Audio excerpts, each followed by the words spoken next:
हाल ही में एक लोगों का जैसा कि सवाल आया हुआ है, क्या पहली पत्नी अगर जो तलाक ना दे तो क्या उसके कंसेंट का हम इंतज़ार करेंगे या हम दूसरी शादी करेंगे? क्या हमारे पास ऑप्शन अवेलेबल हैं जिससे हम अपनी आगे की ज़िंदगी, हम आगे की जो दाम्पत्य जीवन हम किसी और के साथ अगर जो व्यतीत करना चाहते हैं उसके साथ जीवन अपना व्यतीत कर सकें? नमस्कार, मैं हूं Brajnandan, advocate and legal consultant. स्वागत है आपका एक बार और आपके अपने इस चैनल पे। और अगर जो आप चैनल पे फर्स्ट टाइम आए तो इसको लाइक करें, सब्सक्राइब करें और शेयर करें, जिससे ये जानकारी और लोगों तक भी पहुंच सके और ज़्यादा से ज़्यादा लोग इसका लाभ उठा सकें। जैसा कि आज हमारे पास जो सवाल आया है वो, और ऐसा ही सवाल और लोगों के द्वारा और ईमेल के द्वारा और व्हाट्सएप पे और हमारे पर्सनली तौर पे मैसेज भी आए हैं, तो मैंने सोचा उसको वीडियो के माध्यम से इस चीज़ का समाधान किया जाए, जिससे ज़्यादा से ज़्यादा लोगों को ये जानकारी पहुंच सके और वो इसका लाभ उठा सकें। जैसे जो कोई पत्नी वो टॉर्चर करती है और ये धमकी देती है कि हम तुमको जेल भिजवा देंगे या हम तुम्हारी नौकरी छीन लेंगे या हम तुमको किसी ना किसी तरीके से हम किसी फर्जी केस में फंसा देंगे, तो इन सब चीज़ों से घबराने की ज़रूरत नहीं है। और अगर जो फिर भी अगर जो पत्नी इस तरीके के दबाव और धमकी लगातार दे रही है, तो उसमें सबसे पहले मैं ये बताना चाहूँगा कि इस तरीके की धमकी का और इस तरीके की जो इन्फोर्सबिलिटी जो क्रिएट करना चाहती हैं वो किसी हद तक किसी भी रूप में लीगल इन्फोर्सबिलिटी उसकी बिल्कुल भी नहीं है। लेकिन जो वो चाहती हैं कि हम तलाक नहीं देंगे और हम डिवोर्स भी नहीं देंगे और उसको अपने पीछे ही हम जहाँ जाएंगे उसको अपने पीछे लेते हुए चले जाएंगे, तो मैं ये बताना चाहूँगा ऐसे इस तरीके का कृत्य और ये होना बिल्कुल भी संभव नहीं है। जैसा कि अगर जो उनको लगता है कि हम जो हस्बैंड है उसको हम साथ लेके घूमेंगे, तो यहाँ पे मैं सबसे पहले बताना चाहूँगा कि अगर इस तरीके का कृत्य अगर जो आपके साथ भी हो रहा है कि पत्नी डिवोर्स भी नहीं दे रही है और अननेसेसरी जो विलफुल तरीके से आपको परेशान कर रही है, तो इसके लिए सबसे पहले अगर जो आप वो चाहते हैं कि वो आपको परेशान ना करे, तो इसका एक सबसे सही और अच्छा तरीका ये है कि आप उसमें अगर जो अनकंटेस्टेड तरीके से अगर जो डिवोर्स लड़ने के लिए अगर जो आप तैयार हैं, मान लीजिए अगर जो पत्नी का जो तैयार है डिवोर्स देने के लिए, दोनों लोग राजी हैं कि हाँ डिवोर्स दे देते हैं, तब तो वो अपने तरीके से सही है, सक्षम है कि वो अपनी निजी जीवन अपने आगे व्यतीत कर सकते हैं। अगर जो वो डिवोर्स देने के लिए तैयार नहीं है, तो ऐसी स्थिति में आप एक्स पार्टी डिवोर्स के लिए पिटीशन मूव करें और अपनी एक्स पार्टी प्रोसीड करते हुए और माननीय न्यायालय आपकी पत्नी को बार बार नोटिस भेजेगी और अल्टीमेटली उसको नोटिस भेजने के उपरांत अगर जो ये लगता है कि फिर भी वो कोर्ट में उपस्थित नहीं हो रही, तो वो माननीय न्यायालय आपकी पत्नी के विरुद्ध उसमें एक्स पार्टी के ऑर्डर प्रोसीड कर देगी। एक्स पार्टी ऑर्डर प्रोसीड होने के उपरांत आप उसमें अपनी एविडेंस फाइल करिए कि किस तरीके से क्या क्या कारण है, किन किन ग्राउंड पे आपको डिवोर्स चाहिए, जिसमें पत्नी बिल्कुल भी सहयोग नहीं कर रही है, जिसके आधार पे आपने कंटेस्टेड डिवोर्स सेक्शन 13 में और उसके जो अलग अलग जो ग्राउंड मेंशन है वो मैंने पहले के वीडियो में मैं डिस्क्राइब कर चुका हूं कि किस किस आधार पे आप डिवोर्स ले सकते हैं, और वो आधार में से जो भी आधार आपके पास उपयुक्त है उस आधार पर आप डिवोर्स की पिटीशन फाइल कर सकते हैं। और इसके साथ में अगर जो एक्स पार्टी प्रोसीड करते हुए उसकी पत्नी को कोर्ट में नहीं आती है, फिर भी अगर जो पत्नी सोचती है कि हम कोर्ट में नहीं जाएंगे तो हस्बैंड को डिवोर्स नहीं मिलेगा, वो वहीं पे लटका रहेगा, तो ऐसा उसका मानना बिल्कुल भी सही नहीं है। अगर जो पत्नी नहीं आती है कोर्ट में, तो कोर्ट जो है हस्बैंड को एक्स पार्टी डिक्री प्रदान कर देती है, यानी कि उसी के पक्ष को सारी बातें उसी को मानते हुए उसके जो कथन को स्वीकार करते हुए हस्बैंड के फेवर में ही डिवोर्स की डिक्री प्रदान कर देती है। ये तो हुई फर्स्ट पॉइंट। सेकंड पॉइंट ये है कि अगर जो किसी ना किसी मामलों में अक्सर लोगों के बारे में हमने ये भी देखा है कि हर जगह जलन और द्वेष की भावना नहीं होती, कहीं कहीं ये भी होता है कि पत्नी बहुत ही सहयोग करती है, हम आपके साथ नहीं रहना चाहते, दोनों में नहीं पड़ती है, दोनों लोग एक साथ नहीं रह सकते हैं, कोई बात नहीं। अगर जो वो पर्सन दूसरी व्यक्ति के साथ या दूसरे किसी मेंबर के साथ अगर जो शादी करना चाहता है और वो शादी करते हुए अगर जो पहली पत्नी को कोई भी ऑब्जेक्शन नहीं है, ज़्यादातर मामलों में हाल ही के एग्जाम्पल में जो बहुत से लोग आपने भी देखे होंगे कि जो एक साथ दो पत्नियां रह रहे हैं और हंसी खुशी भी रह रहे हैं, उनमें किसी तरीके का कोई भी डिस्प्यूट नहीं है। तो इसी के साथ में अगर जो पहली पत्नी को कोई ऑब्जेक्शन नहीं है, कोई भी डिस्प्यूट नहीं है दूसरी पत्नी को रखते हुए या हस्बैंड दूसरी शादी करे,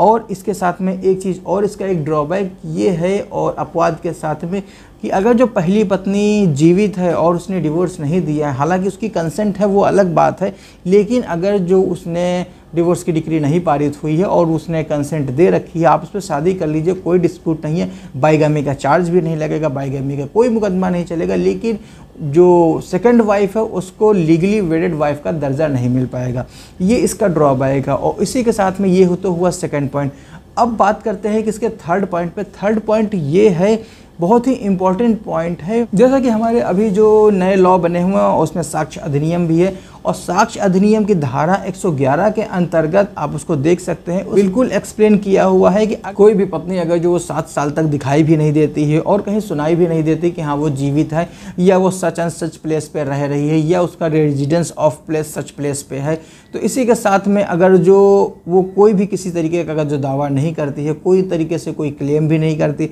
उसका कहीं भी कोई अता पता नहीं है, तो ऐसे इस स्थिति में 7 साल के वेट के उपरांत तो आप उसमें सेकंड मैरिज कर सकते हैं। और सेकंड मैरिज ऐसी इस स्थिति में होने के उपरांत भी अगर जो आप उसमें सेकंड मैरिज करते हैं और सारी लीगल एंड टर्म्स अपनाते हुए सारी फुलफिलमेंट करते हैं, तो इसमें आपकी जो सेकंड वाइफ है इसमें लॉफुली लीगली वेडेड वाइफ का दर्जा उसको मिलेगा। और इसी के साथ में अगर जो किसी ना किसी कारणवश अगर जो सेकंड वाइफ अगर सही तरीके से सर्वाइव करती है और हंसी खुशी रहते हुए कोई भी डिस्प्यूट नहीं अराइज होता है, तो ऐसे इस स्थिति में अगर जो फिर भी कहीं किसी कारणवश अगर जो पहली पत्नी कोई दावा करता है कि हम सच एंड सच पर्सन की फर्स्ट लीगली वेडेड वाइफ हैं, तो इस तरीके के दावा करने वाले व्यक्ति जो भी होगी उसको ये स्वयं सिद्ध करना पड़ेगा कि वो उस पर्सन की वो लीगली वेडेड वाइफ है। यानी कि वो मिस्टर अगर जो एक्स की अगर जो मिसेस वाई अगर जो उसकी लीगली वेडेड वाइफ है, तो उसको ये प्रूफ करना पड़ेगा। यानी कि बर्डन ऑफ द प्रूफ, जो व्यक्ति 7 साल से जिसका अता पता नहीं था, तो उसके उस स्थान पे उसको ये प्रूफ करना पड़ेगा कि वो उस पर्सन की लीगली वेडेड वाइफ है और उसको वाइफ का दर्जा मिलना चाहिए। तो ऐसी इस स्थिति में जो मैंने कारण बताए हैं, इस आधार पे आपको डिवोर्स लेने की आवश्यकता बिल्कुल भी नहीं है। आप उसमें दूसरी शादी कर सकते हैं और दूसरी शादी करने के उपरांत आप उसमें अपने साथ में दाम्पत्य जीवन यापन कर सकते हैं। इसमें किसी भी तरीके का कोई ऑब्जेक्शन निकल के नहीं आता है। अगर जो कोई भी ऑब्जेक्शन अगर जो इस तरीके में निकल के आता है, तो अपवाद की दृष्टि में उसको कैंसिलेशन के हिसाब से उसको मान्य न्यायालय के समक्ष प्रस्तुत करके आप उसमें उसको चैलेंज कर सकते हैं। तो ये कुछ ऐसे तरीके हैं और ये कुछ ऐसे ऑप्शन हैं जिनको आप अडॉप्ट करके कुछ ऐसे जो अलग मेथड है जिनको आप दूसरी शादी कर सकते हैं और दूसरी शादी के साथ अपनी जो विलफुल जो पार्टनर है आप उसके साथ निवास कर सकते हैं, आप उसके साथ दाम्पत्य जीवन यापन कर सकते हैं। और इसी के साथ में आपको ये जो डर लगा रहता है कि हम अगर जो दूसरी शादी करेंगे उसमें बाइकैमी का चार्ज लग जाएगा, हमको अलग से मुकदमा लड़ना पड़ेगा। बहुत ही लोगों को मैंने देखा हुआ है और सुना हुआ है कि जब तक कि उनका फर्स्ट वाइफ से कोई डिस्प्यूट चल रहा होता है, कोई भी किसी तरीके से अगर जो कोई वाद किसी भी न्यायालय में अगर जो चल रहा है, तो ये डरते हैं कि दूसरी शादी करने से, क्योंकि दूसरी शादी को होते हुए भी वो भी ये जानते हैं कि अगर जो हम दूसरी शादी करेंगे और फर्स्ट वाइफ से हमारा डिवोर्स चल रहा है सेक्शन 125 का, जो कि अब 144 BNS हो गया है, और 498A जो कि 85 BNS हो गया है। इसी के साथ में अगर जो इस तरीके के वाद सारे विचाराधीन हैं, और हाँ सेक्शन 12 DV एक्ट भी विचाराधीन है। इस तरीके के अगर जो सारे विवाद चल रहे हैं, क्योंकि जब एक तरीके से जब खटास हो जाती है, जब इसी के तरीके से जब कोई विवाद उत्पन्न हो जाता है, तो उन दोनों के बीच में लगाव होने की स्थिति बहुत ही कम उत्पन्न हो पाती है। तो इन्हीं सारे तथ्यों के आधार पर अगर जो फिर भी आपको लगता है कि इस तरीके का जो सारे एक्टिविटी कारित हो रही हैं, सारे डिस्प्यूट चल रहे हैं, लेकिन फिर भी उसको लीगली वेडेड वाइफ का दर्जा दिया जाएगा, तो इसमें इस तरीके का जो मैंने अभी जो मेथड बताया है, इस तरीके का जो एक्टिविटी अगर जो हो रही है, अगर जो ये आपको लगता है कि इस तरीके के जो एक्टिविटी आपके साथ भी हो रही है, तो इसमें आप दूसरी शादी कर सकते हैं। और इस दूसरी शादी करने के उपरांत भी आपके ऊपर कोई भी बाइगामी का चार्ज नहीं लगेगा, आपके ऊपर कोई भी किसी भी प्रकार के आपकी जो पूर्व की जो पहली पत्नी है वो कोई भी किसी तरीके का कोई भी मुकदमा नहीं कर पाएगी।